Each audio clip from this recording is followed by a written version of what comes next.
I'm so angry with her that I'm ready to kill her, I growled angrily, taking another sip of beer. Hey, Johnny, don't even say those things, Billy said, which was kind of funny because Billy had a hotter temp than I did. In high school, he constantly got into fights, and the slightest thing could set him off. But she's cheating on me, I whined. Looks like she's been fucking her doctor friend for a couple of months now. How could she do this to me? Billy ordered us another glass and, when we sat down at the table, asked me to tell him what happened. I didn't really want to go into details, but still, oddly enough, I felt drawn to talk about it. Something like a conversation about a previous operation. So I started from the beginning. I always thought Doris and I had a very good marriage. Of course, we fought from time to time about things. What couple doesn't? But then we always kissed and made up, and that's all that mattered. In terms of money, we had a pretty good life together. I dropped out of college my sophomore year. This academic stuff just wasn't for me.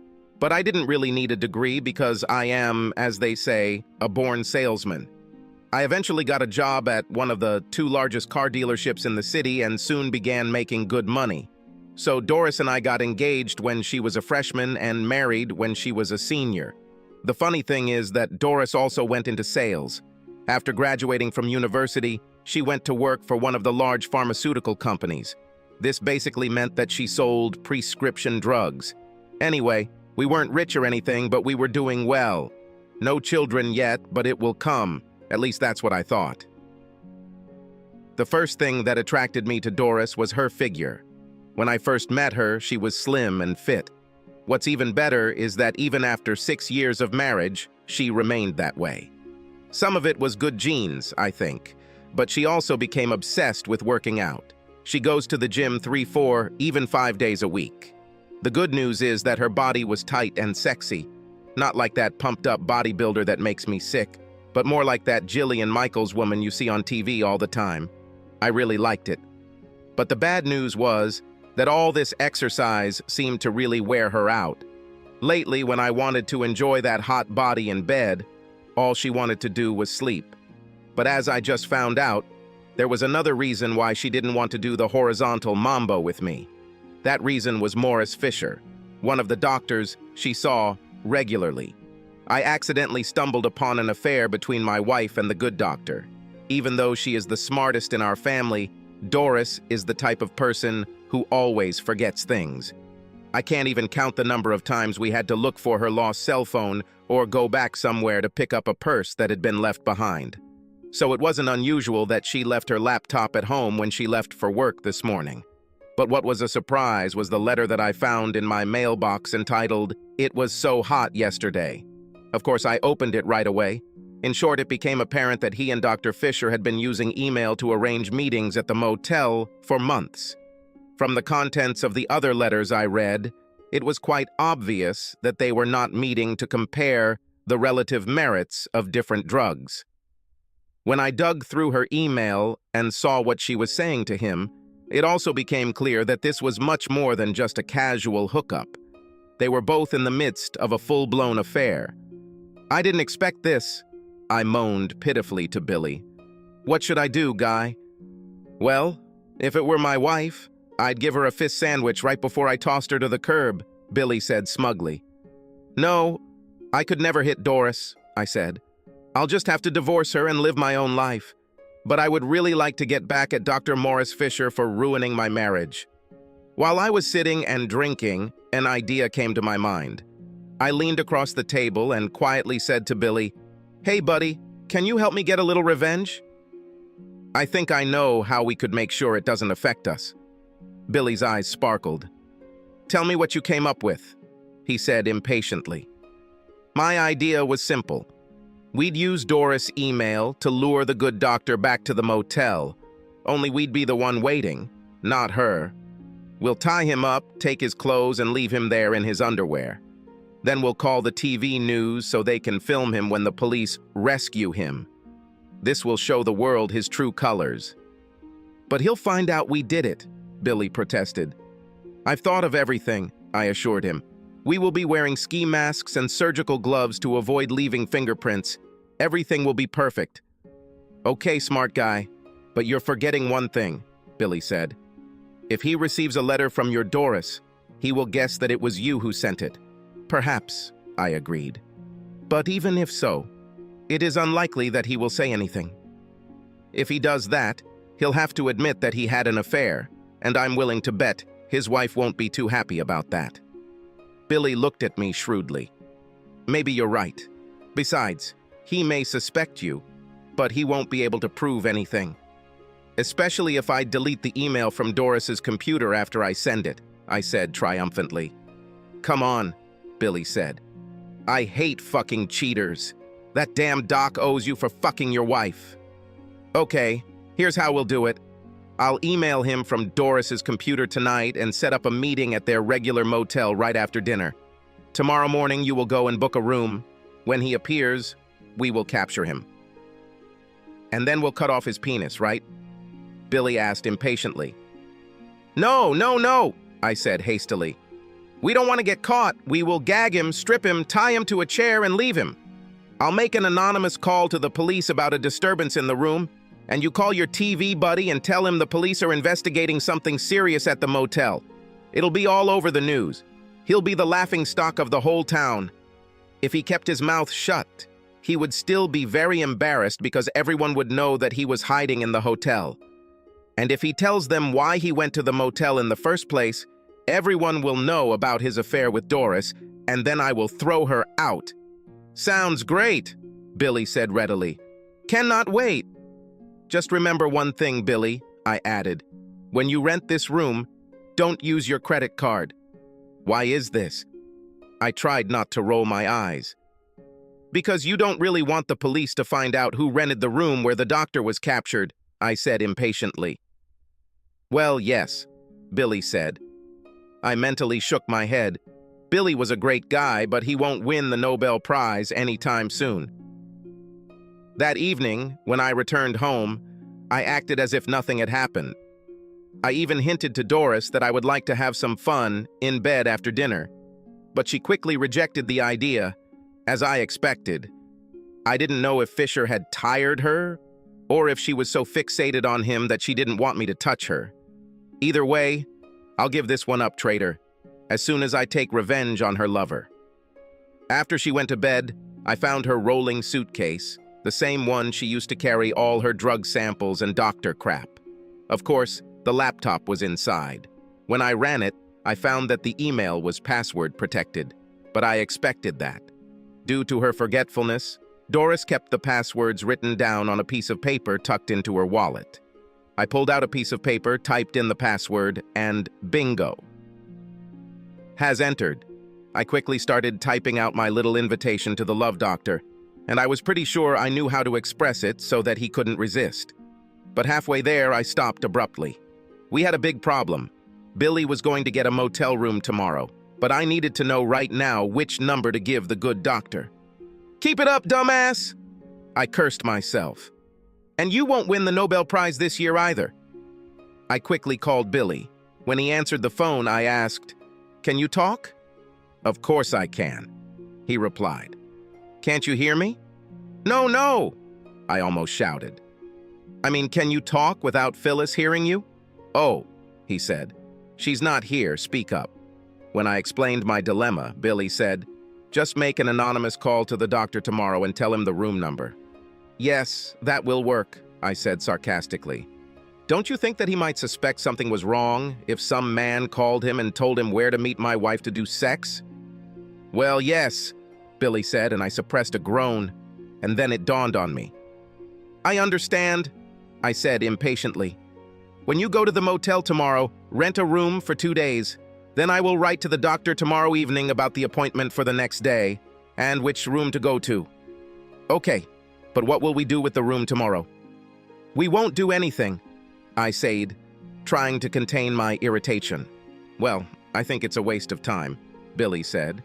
Besides, I don't think my credit card can afford 2 days. No credit cards, Billy. I screamed and then covered my mouth with my hand because I didn't want to wake Doris. Listen, Billy, if you don't have enough money, I'll give it to you, but only in cash, not with a credit card. Don't forget, pay in cash. He agreed, but I had a bad feeling.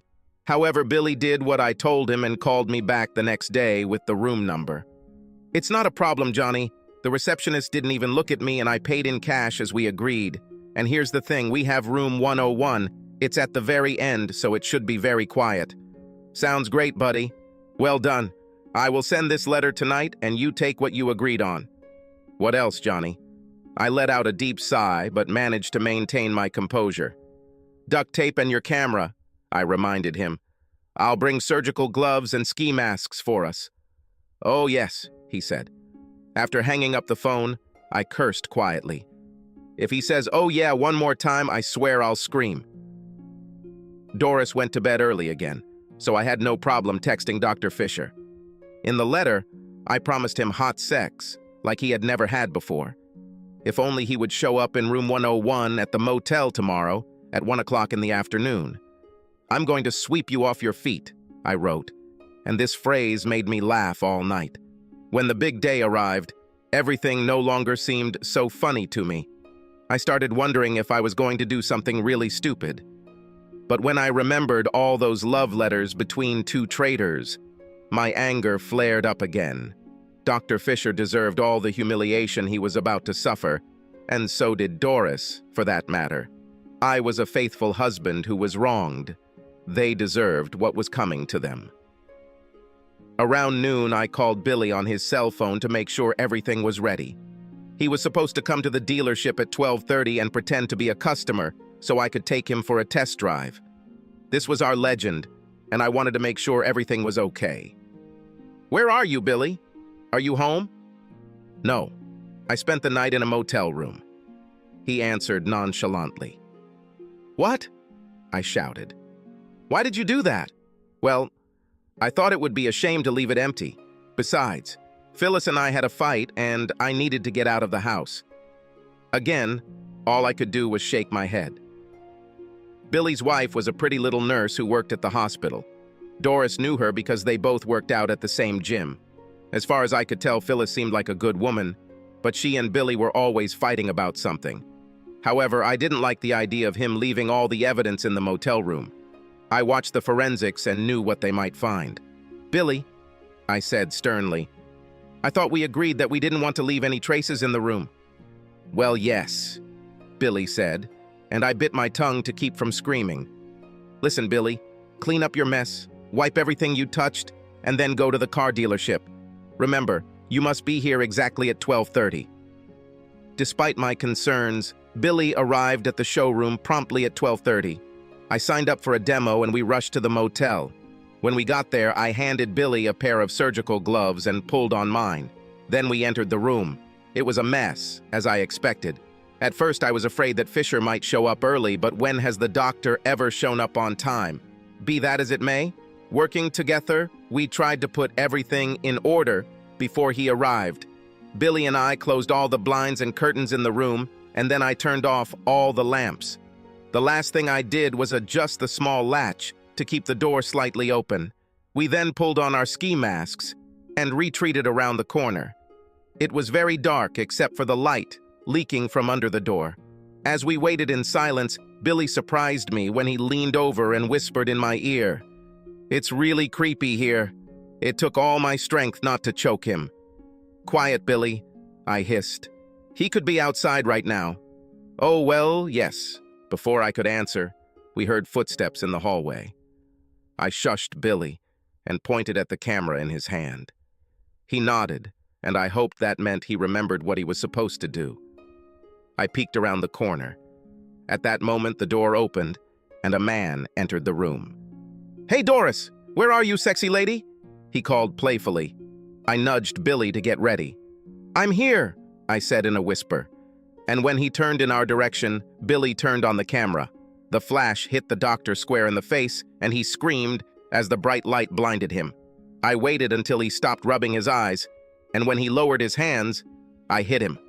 I'm a pretty big guy, and I've been in fights, so I knew how to handle myself. I must have added a little extra to this blow because the doc fell like a stone onto the carpet. I started dancing, swinging my aching fist. "It hurts like hell," I moaned. Luckily, Billy was all business. He made sure the room door was closed and locked, then returned and checked on his lover. He whistled. "You really nailed it, Johnny," he said admiringly. He turned off like a light. "Quiet," I hissed, "and don't call me by name." "Sorry, Johnny." "Come on," I commanded. "Help me take off his clothes." We took off our ski masks and tried to undress the doctor. You'd be surprised how difficult it is to undress a limp body. But after much tugging, we stripped the doctor down to his blue striped boxers. Neither of us wanted to touch his private parts, so we stopped. Then we sat him on a chair and taped him down. Even though he seemed to be unconscious, I didn't want to risk him waking up and screaming, so I also taped his mouth. "Okay," I said, "we're done. Let's throw his clothes in the trash can in the parking lot and then head back to the dealership." "Are you sure you don't want to cut that bastard's dick off?" Billy asked, pulling out a sinister-looking folding knife from his pocket. "Put it away, Billy," I said hastily. "We already talked about this. All we want is to humiliate him, not maim him."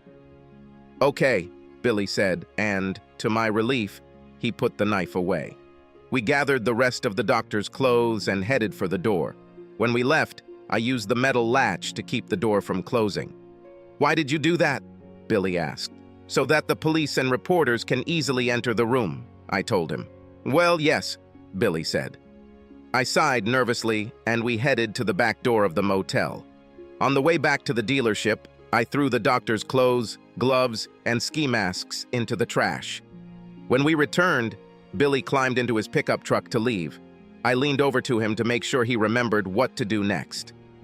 "I'm going to make an anonymous call to 911 to report a disturbance at the motel. As soon as you get home, call your TV buddy. Tell him you just saw the police pull up to the motel, and it looked like something serious had happened." He nodded, and I could only hope that he understood everything correctly. The test drive I took with Billy lasted a little longer than usual, but no one said anything about it. I mentally breathed a sigh of relief. Looks like we got away with it. The rest of the day seemed to drag on forever, but finally the day was over and I hopped in the car to head to the bar to meet Billy. I was so excited that I almost felt high. The thought of seeing the good doc being led out of a dingy motel in his underpants on the 10 o'clock news almost made my mouth water. It would be even better to see Doris's face as she watches it with me. Billy, of course, was already sitting at the table and waiting for me with a beer.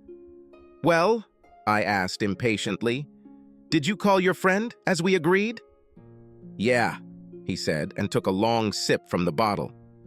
"Did the reporters film the doctor leaving the motel?" "Certainly." "Well, what did your friend say? What did Fisher look like?" Billy just shook his head. "It's hard to say in a body bag." "Body bag? What body bag?" "The body bag in which the doctor lay." I stared at him in horror. "He was dead, Johnny," Billy said. "He had to be carried out in a bag." "How is this possible, Billy? When we left, he was fine, except for a bruise on his jaw." "Someone must have come into the room after we left and finished him off, Johnny. When my friend called me back to thank me for the tip, he said that the maid had found the doctor with his throat cut. This will be the top story on today's news. To this day, the only time in my life I've ever felt woozy was when I licked really hard while playing football in high school. But then I felt like I was going to faint.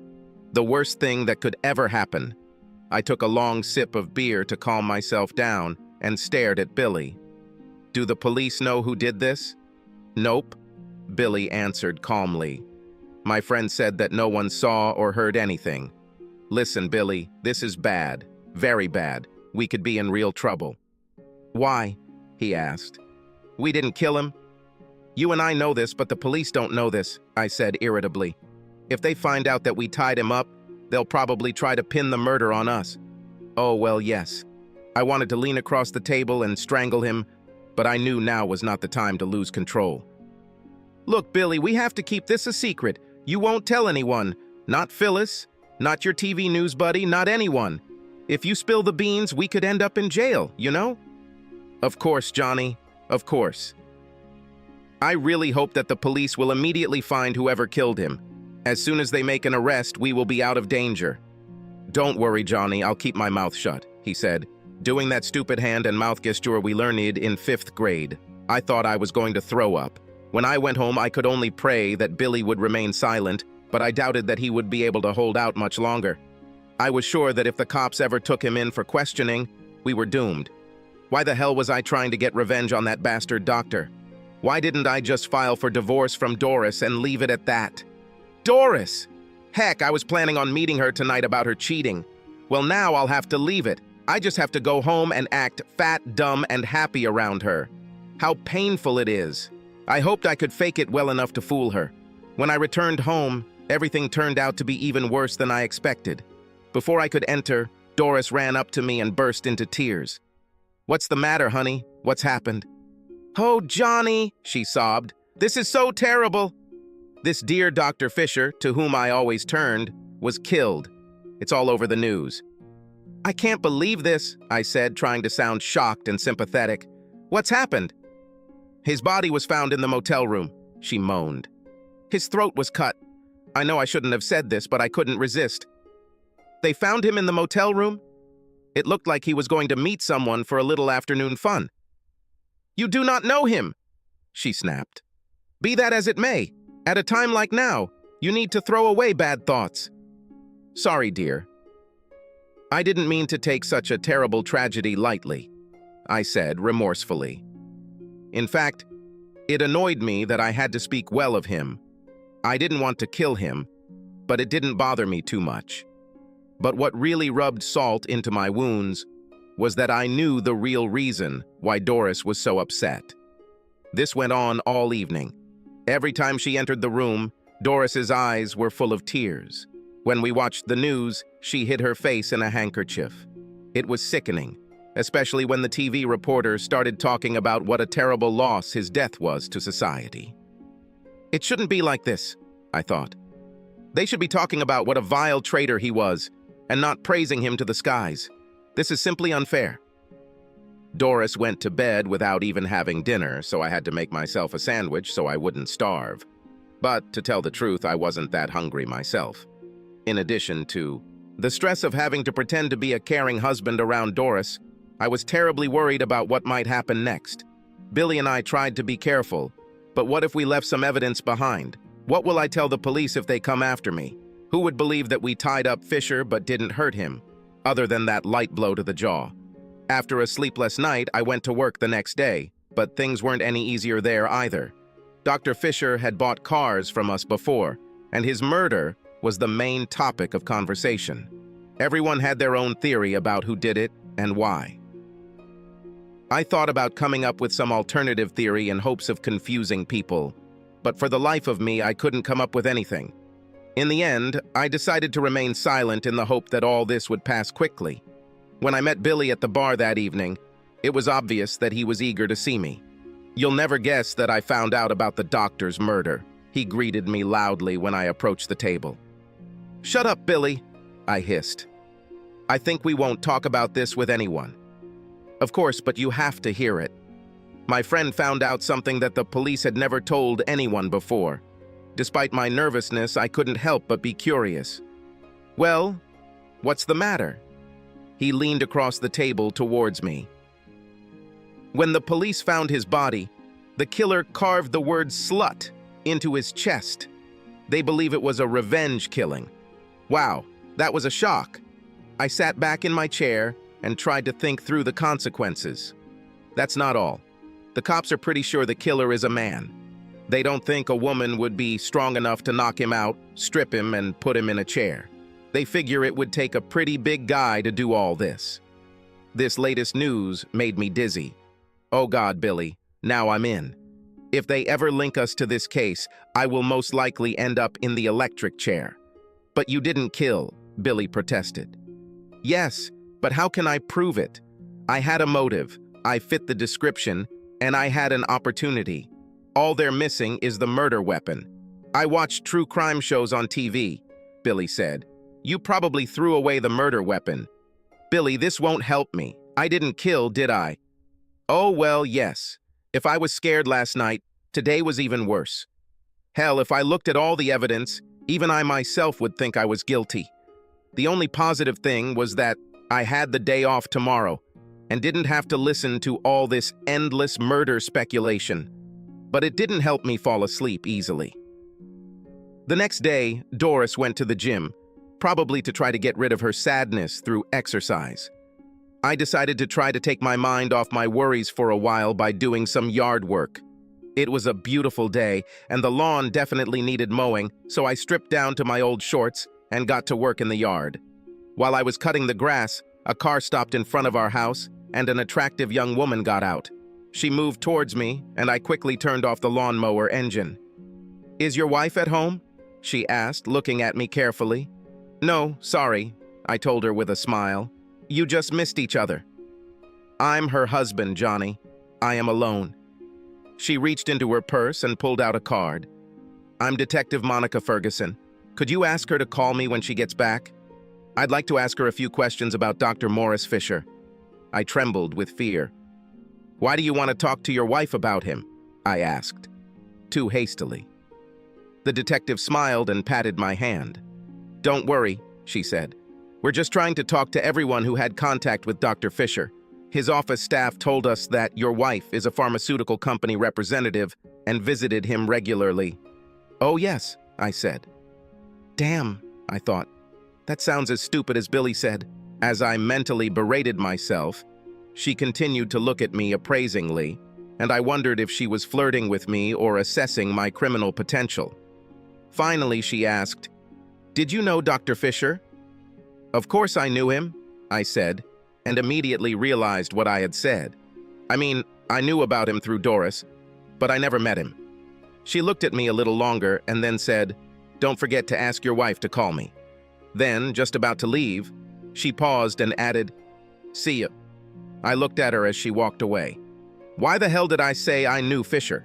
I asked myself. I wonder if that sounded suspicious. And what did she mean by "see you"? Needless to say, the peace and tranquility I achieved working in the yard is long gone.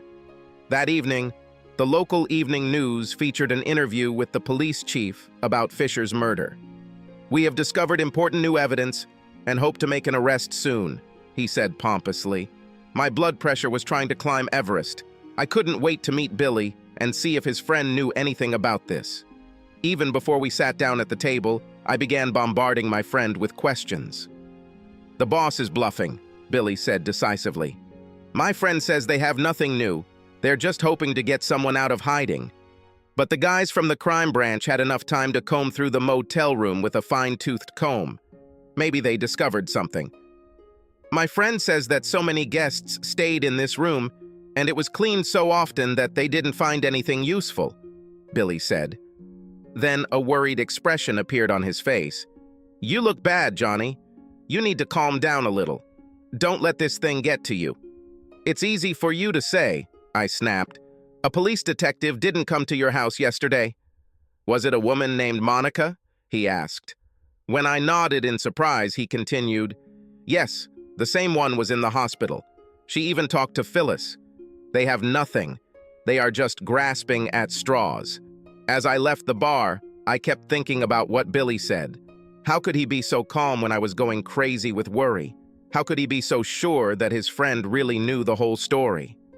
I eventually came to the conclusion that Billy's optimism was the direct opposite of his IQ. And since I snuck a peek into his IQ file before he was expelled from school, the thought scared the crap out of me. After another sleepless night and several handfuls of antacids, I knew I had to do something. There's no way I'm going to hold out until the police catch the killer, especially since the one they're most likely to catch is me. My only hope of saving my neck is to try to find the real killer myself. The only problem with this plan was that I had no idea how to handle a murder investigation. Sure, it looked easy on TV, but how would I do it in real life? Think, I convinced myself. Okay, I have to assume whoever killed the doctor knew him. It seemed unlikely that a complete stranger would wander into a motel room and kill a doctor taped to a chair. What about that slut that was carved into Fisher's chest? If it's a random act, I'm willing to eat my hat. So the question was, who besides me wanted to kill Dr. Fisher? No, wait. I didn't want to kill the doctor, I just wanted to humiliate him. It was someone else who really wanted him dead, but who? Since I didn't know Fisher, I'll have to talk to someone who did to get the answer to this question, and the best source I could come up with was his wife. Perhaps she could guess who might have a grudge against her late husband. So now all I had to do was find a way to get her to talk to me. A complete stranger. I admit that what I did next was really stupid, but every minute I fell more and more into despair and could not think of anything else. So the next weekend I went to the store and bought myself a toy detective badge painted gold. It will never stand up to scrutiny. All I could hope for was a bluff. Plus, I saw someone do something similar in a movie that was based on a true story, so maybe it would work in my case. So I put on a suit and tie and drove to the home of the late Dr. Fisher. This was quite impressive, as one would expect from a successful doctor. I sat in the roundabout driveway for a minute, trying to work up the courage to go see the doctor's wife. I knew the chances of her talking to me were slim. The chances of learning anything important are even less, even if I managed to talk to her. But I also knew for sure that I didn't want to go to jail and become Bubba's boyfriend, so I finally went over and rang the doorbell. The woman who answered the door reminded me of cut flowers that had been sitting in a vase too long. The beauty was still there, but I saw that it was quickly disappearing. I also saw a glass of whiskey she was holding in her hand. This also did not improve her appearance. "Good afternoon, Mrs. Fisher. I'm a detective." I handed her the badge. "Another one?" She interrupted me. "Well, I hope you are a good policeman." What?" I asked. "Isn't that what you do? The woman I talked to the other day was definitely a bad cop, so I hope you're a good cop." Well," I stuttered. "Nothing," she said. "Come in," and motioned for me to enter. "Would you like to have some whiskey and soda with me?" she asked, leading me to her room. "No, thank you," I said. "I'm on duty." "Well, there's no point in wasting whiskey," she replied and began to mix herself some more. Judging by the unsteady gait, this was not the first dose of the day. When she returned and sat down, I opened the small notebook I had bought to look formal. "First of all, Mrs. Fisher, let me express my condolences on the tragic death of your husband." Yes, he is dead. Let's continue," she said impatiently. I was so surprised by her behavior that I couldn't help myself. "If you don't mind, Mrs. Fisher, you don't seem to mourn his death very deeply," I ventured. "Mourning? Damn, I'm celebrating," she muttered, taking another sip of whiskey. "My late husband cheated on me, detective." As far as I understand, he got what he deserved. I wondered if she knew about Doris, but I decided it wouldn't be very smart to ask. Still, I was curious about her attitude. "Well, if he cheated on you, why didn't you just divorce him?" "I couldn't afford it," she answered blithely. "I signed a marriage contract when we got married. During the divorce, I left with what I brought into this marriage. No, the truth is that someone killed the bastard, and it was the best thing that could have happened to me." I blinked in surprise. Wow, if anyone wanted to frame themselves for murder, it was her. But if she's done with her hubby, why would she say something like that, especially to a police officer? Maybe she drank more than I thought, or maybe she was innocent and extremely naive. But I didn't want to jump to conclusions, so I decided to ask her about the other suspects. "Mrs. Fisher, do you know anyone who might have a motive for killing your husband?" I asked. "Oh, of course," she answered nonchalantly, "and more than one." "Really?" I asked in surprise. "Of course, it could have been any of the husbands of the wives he slept with," she said casually.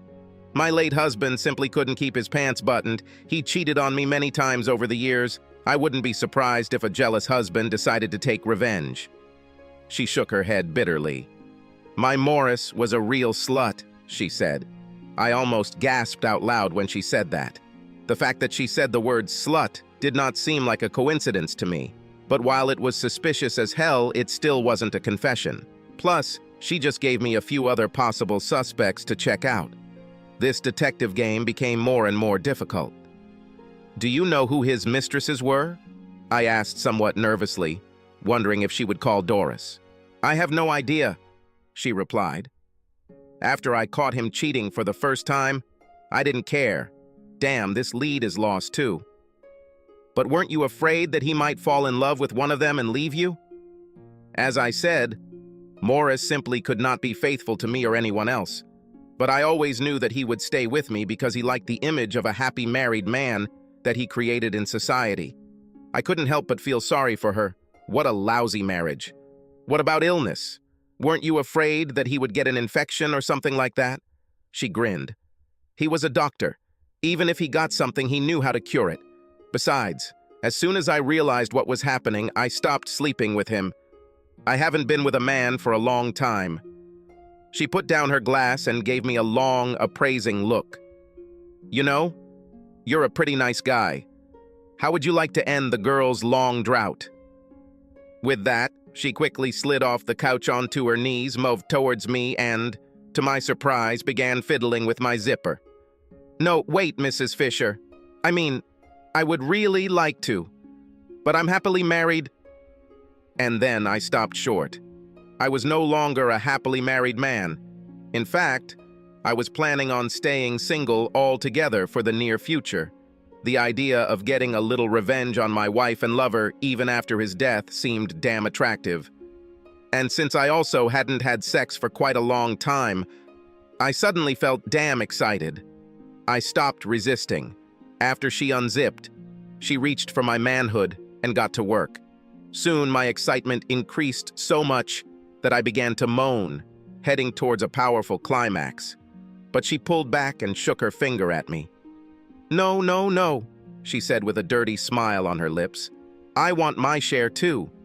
She tugged at my belt buckle, and when it gave way, I was left without pants. Then she took off her clothes.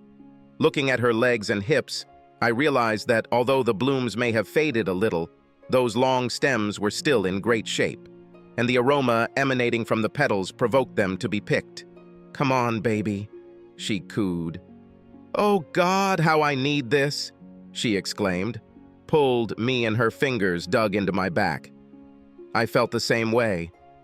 I haven't had sex for a long time, too long, I realized, and this woman knew what she was doing.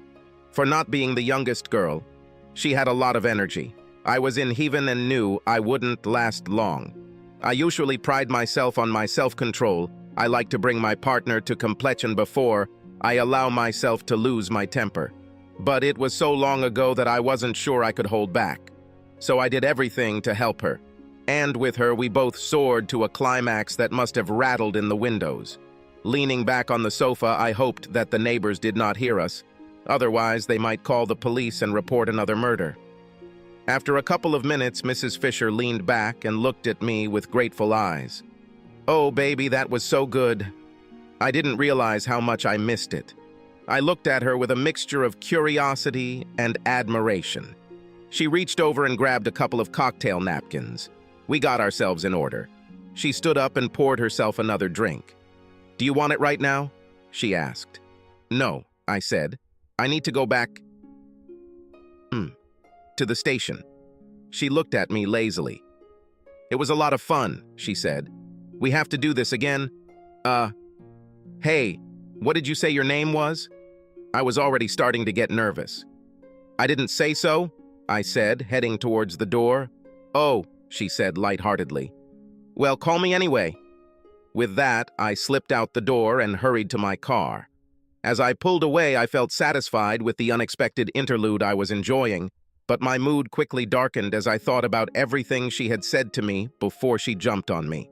If Dr. Fisher really was such a lover of married women, he could well have become the victim of a jealous husband. This seemed like a promising line of investigation. There might be a few guys out there with a motive.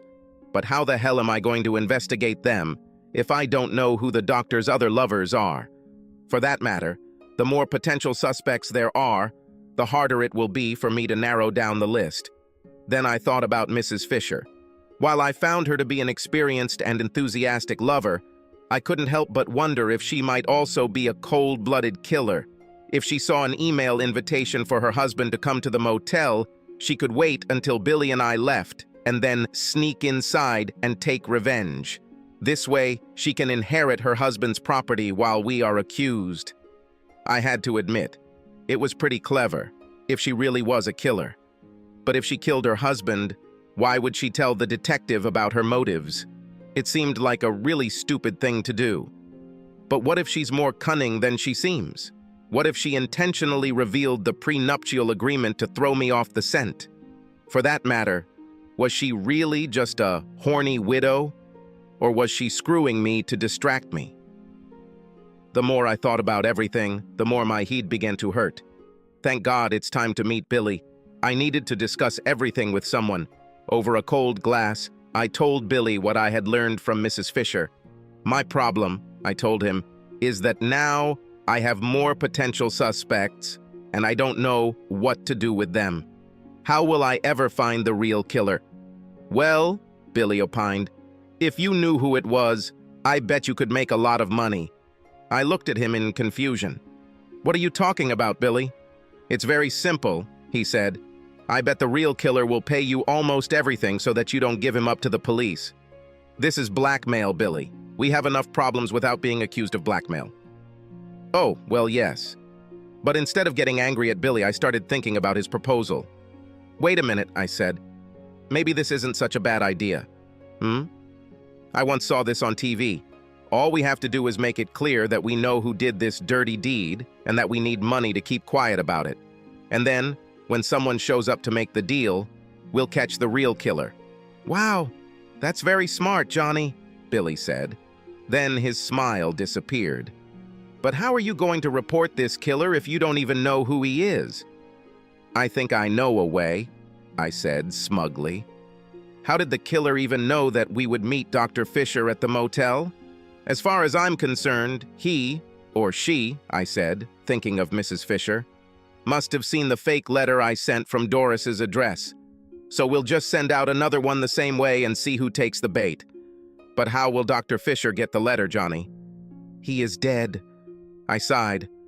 I know Dr. Fisher is dead, Billy, but his killer is alive, and he's the one we need. He will see the new letter as well as the old one, and when he appears, we will seize him. You're a genius, Billy praised me, and this time I had to agree with him.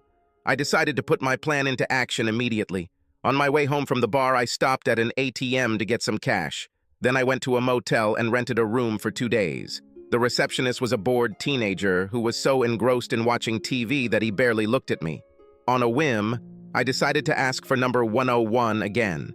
The killer will flinch when he sees this. I chuckled to myself. The next morning, I got up very early so I could send a message from Doris's address before she woke up. I spent quite a lot of time writing it, and I was very proud of my work. I know who you are and what you did with that slut, Fisher. If you don't want me to go to the police, you better come to the same room in the same motel where Dr. Fisher died. Be there tomorrow at 2 o'clock in the afternoon and bring $20,000 in cash with you. Otherwise, this should be enough, I thought. I clicked send and then deleted the sent message from Doris's computer, just like last time. The trap is set, I told myself. Now let's see who bites. I went to work as always, but it was hard for me to concentrate. I kept wondering who would show up in the motel room tomorrow. I realized that I might not even know this person, especially if he was one of the angry husbands. By the time I finished work and went to the bar, I was dying to talk it over with Billy and see his reaction. But Billy wasn't there, and although I waited almost an hour, he never showed up. This made me really nervous. Billy was always ready to drink beer. What could happen to him? As I drove home, my paranoia continued to grow. What if Billy was taken by the police? What if he told them everything we did? What if they are waiting at my house to arrest me? I was so consumed by my fears that I made it home before I even knew where I was. Fortunately, no one was waiting for me there. Even Doris had not yet returned home. Just a few minutes later, I heard Doris drive up, and by the time she entered the house, I was already her loving husband. But it didn't really matter what I looked like because she was hyped up. "You'll never guess what happened today," she said excitedly. "Your friend Billy is hiding from the law." I thought my heart would stop, but Doris didn't even notice. He and Phyllis had a big fight and he gave her a black eye. She called the police and he drove off in an unknown direction. Oh God, I thought. If they catch him, and start asking about Dr. Fisher, we're screwed. But Doris continued to chatter about the situation and did not notice my panic. To hide my emotions, I pretended to be interested in what she was talking about. And anyway, why did they quarrel? I asked when I had the opportunity to insert a word. The girls at the gym told me that Billy thinks Phyllis is cheating on him, she said, and I mentally shook my head in confusion. Are there really no more faithful wives left? I was surprised. This thought reignited my anger at Doris, and I said angrily, well, if she cheated, then it serves her right. I thought Doris would attack me for that little remark, but she didn't respond. This only made me angrier. What hypocrisy, I thought. You're the worst liar I know, but if I raised a finger on you, you'd fucking scream. But for now, I kept my thoughts to myself.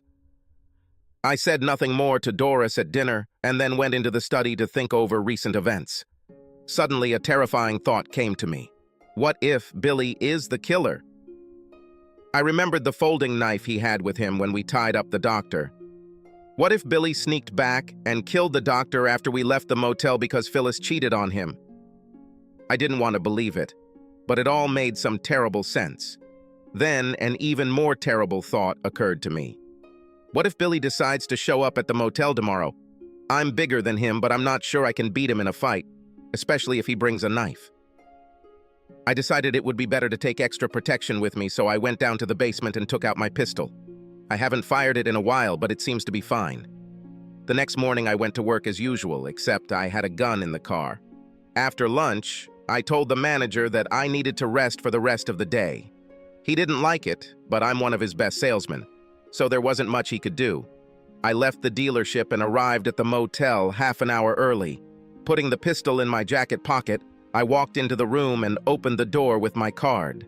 I almost locked the door behind me, but at the last minute, I remembered that I wanted the killer to be able to enter, and I secured the door with a latch. Then I settled into a chair and prepared to wait. Sitting there, I looked around the room. It was obvious that they had installed new carpet. Even the chair I was sitting on looked new, so I decided that it had to be changed too. Otherwise, everything looked the same as last time. This didn't make me feel any better. I didn't want to think about it anymore, so I started thinking through a list of suspects.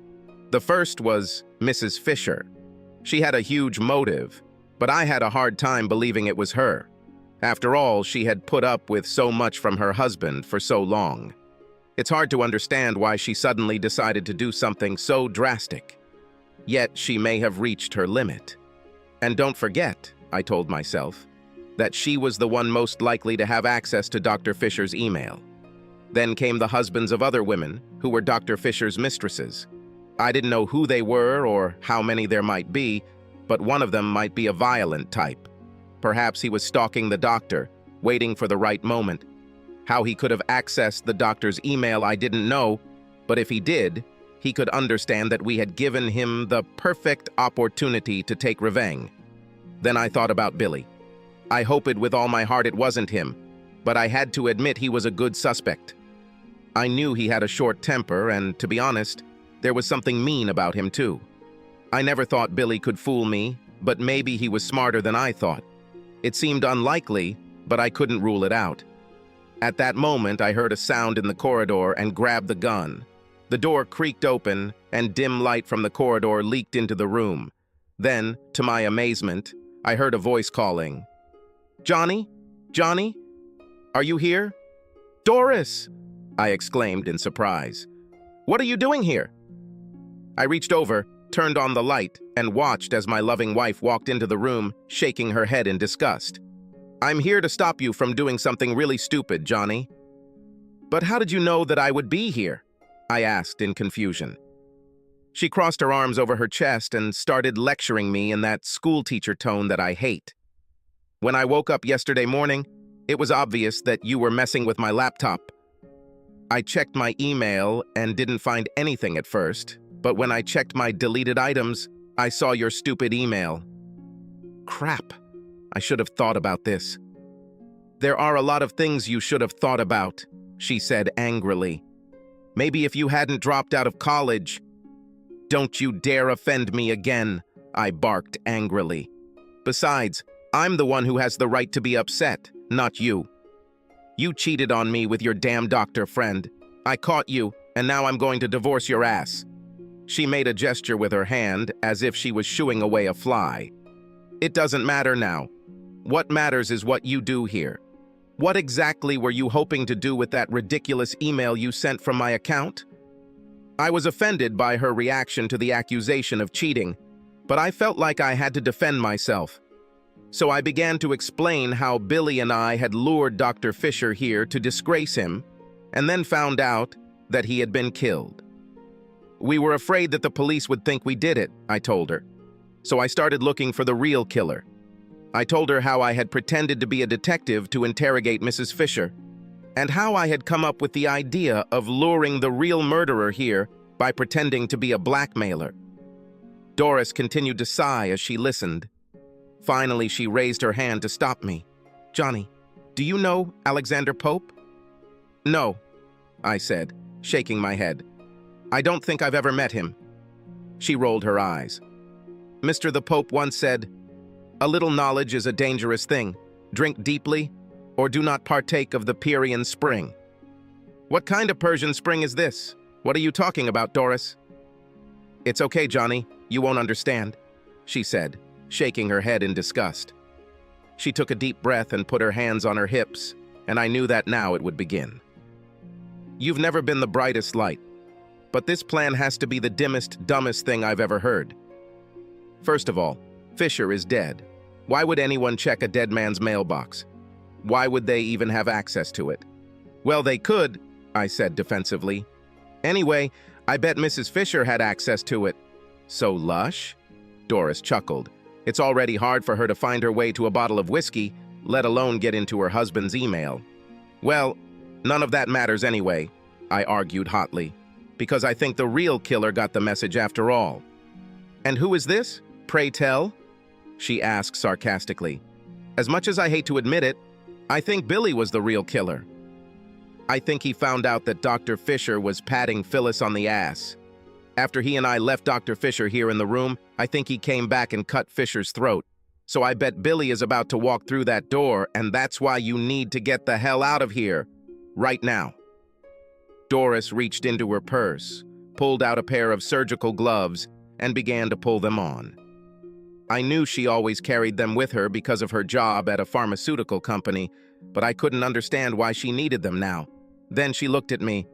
I'm sure Billy won't be walking through that door anytime soon because the police arrested him today. This idiot went to the same bar where you hang out all the time, and the police were waiting for him there. Oh, wow. I was shocked. Here I perked up. But maybe this means he'll confess to the police and get me off the hook, I added hopefully. Doris looked at me calmly. Is this the same gun you keep in the basement? She asked. Yes, I said, taken by surprise. Can I take a look? She asked, holding out her hand. Of course, I said, handing it to her. She examined it carefully, making sure it was loaded and cocked. Then she looked at me. Despite your theory, I don't think you need to worry about what Billy will tell the police. Why not? I asked. Because Billy didn't kill Morris Fisher. How did you know that? It's simple. Because I killed him. You. Why would you kill him? You were in love with him, I almost screamed. That's it, she said bitterly. I really loved him, and he said he loved me too.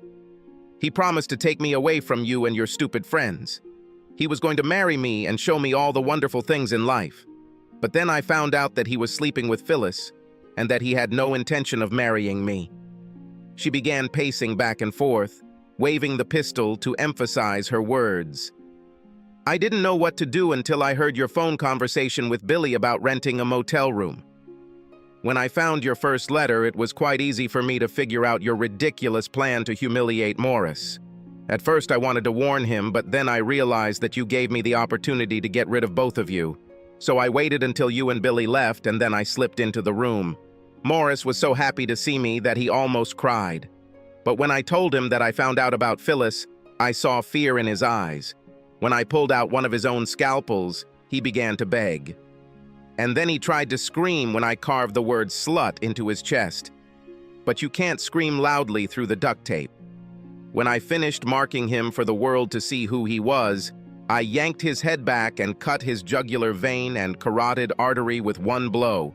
Even with all the details, her story still didn't make sense to me. "I can't believe you're capable of doing this," I protested. "Besides, you cried and cried that evening when his death was announced on TV. Don't you still understand that women can cry on demand when they need it?" she asked with a grin. Then her eyes darkened. "Have you ever read that hell hath no fury like a jilted woman?" "Oh, wait. Of course you didn't, since the only thing you read is the sports page." She stopped abruptly and pointed the gun at me. "But for some reason those idiots from the police didn't put you in jail for murdering Fisher. And despite all your clumsiness, you came too close to the truth for me to let you live. So I'm afraid I'll have to make it look like suicide out of remorse in the same room where Morris died." "I like symmetry," she added with a grin. "It's almost poetic. I had never seen Doris like this, and it was quite a scary sight. Who would have thought that she could turn into a cold-blooded killer? And why, oh why, did I give her my gun? What an idiotic move. I had to try to talk her out of it. "Wait a minute, Doris," I cried desperately. "You can't do this. One of the people who received the letter I sent could walk through that door any minute." She laughed in my face. "Here's a perfect example of why I should do this. You're deadly stupid. Rest assured, Johnny, no one saw your ridiculous letter, and no one is coming to save your stupid ass." "That's where you're wrong," said a voice from the door. "Drop the gun, or you're dead." Doris turned around in surprise and saw Detective Monica Ferguson walking in with her gun drawn. Right behind her stood a uniformed policeman, also with a gun. Doris hesitated, then dropped the gun with a curse, and all strength seemed to leave her. She fell to her knees and began to sob. This time, it seemed to me, for real. Detective Ferguson looked over her shoulder at the officer and said, "Take the gun and put on the handcuffs." The cop walked over and kicked the gun away, then quickly cuffed Doris by placing her hands behind her back. Only after he finished did Monica relax and take a deep breath. As for me, I was ready to collapse with relief. "Thank God you are here," I muttered. "Another minute or two and I would have been dead." Then I looked at her in sudden confusion. "Wait a minute. Why are you even here?" Monica smiled at me. "We've had access to the late doctor's email since he was killed. This morning, I happened to look into his mailbox and noticed that he had received a new letter. I didn't know what to think when I read the message, but I definitely wanted to be there to see what would happen." I turned to Doris. "Well, I guess my little plan wasn't so stupid," I teased her. She looked at me angrily but didn't say anything. The policeman lifted Doris to her feet and led her to the police car. Monica and I followed her, and as we walked, what she said came to me. "If you had access to Dr. Fisher's email, how did you not find out about his affair with Doris?" Monica shook her head. "We didn't find out anything because Dr. Fisher was very secretive. Apparently, he had a habit of erasing everything that came into the mailbox as soon as he read it. Maybe he was afraid that his wife would find out." Like she cares, I thought, remembering our little meeting. But I kept it to myself. There was no point in muddying the waters, I decided. As the officer secured Doris in the back seat, I began to think about the future. "So, what will happen to me now?" I asked Monica. She patted my arm reassuringly and smiled wryly. "Well, that's up to the district attorney, of course, but I bet he won't even bring any charges against you. Dr. Fisher is dead, and now we know who really killed him. Under these circumstances, I doubt we can get the angry husband convicted of assault." "Well, no matter what happened," I said, "if it weren't for you, I would already be dead. If there is anything I can do to repay you, just let me know." She gave me a long, slow look from head to toe, and then gave me a big smile. "When this is all over, Maybe I'll have to stop by the car dealership where you work and see you. I was looking for something new, something that would bring a little excitement into my life. Maybe you can help me with this." Then she winked at me. And you don't have to be a Nobel Prize winner to understand what that means. Subscribe to our channel so that your second chaff doesn't cheat on you, and go ahead and listen to the next story, because this story is nothing compared to the next one. If you're under 18, don't even think about listening to the next one.